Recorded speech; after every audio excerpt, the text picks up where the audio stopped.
जड़े व्यक्ति निजर साधारण जीवन वृत्ति जेते शब्द कहे ताहा तार निजस्व नुहे बहु पूर्वर अतीतर अभिज्ञतार ताहा साइता हो आसी जुग जुगर जातिर मनिषर संस्कृति और विश्वास एसह जड़ित एणु भाषा आम संस्कृति एवं यह जीवन धारार एक अविच्छिन्न प्रक्रिया बोली उत्कल सम्मेलनी भद्रक जिला शाखा पक्षर स्थानीय भागवत कल्याण मंडप ठारे अनुष्ठित 89तम ओडिशा दिवस पालन अवसर में अतिथि माने जोगदी मतव्यक्त करिसेंति।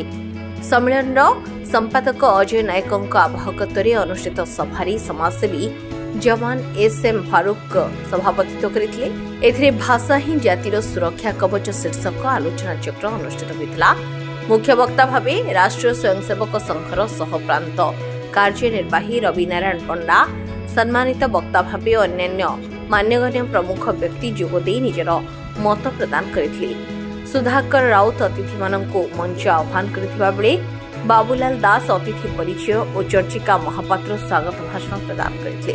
परिशेष विजय कुमार बहली धन्यवाद अर्पण करथिले। मु डॉक्टर विश्वरंजन दास जन समालोचक एवं स्तंभकार प्रकृत रे जे भाषा भित्तिक उत्कल प्रदेश गठन रे ओडिशा होची समग्र पृथ्वीर एमिति एक राज्य किंतु वर्तमान भाषा को लेकरी जो ओडिया माने गर्व करिबा एवं समूह भाव जे गोटे भाषा प्रीति बोध सृष्टि होब एवं भाषा प्रीति रु जाति बोध सृष्टि होब यही जो धारणाटा आमे एपर्यंत आज 89 बा 89तम जो उत्कल दिवस अवसर रे एपर्यंत आमे से कथाटी सामूहिक भाव से उद्यमटी होइदुथिबार आमे अनुभव करूछु। जदियो यही भाषा पाई ओडिया जातिर अतीतर एते तुमुल संग्राम घटी एवं भाषा को लेकरी भूमि खंडे आमे पाइछंती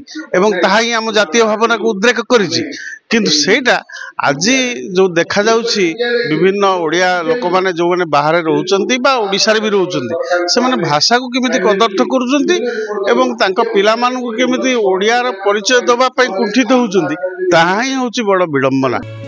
भद्रक प्रभात विजयଙ୍କ रिपोर्ट आरसीएन ओडिया।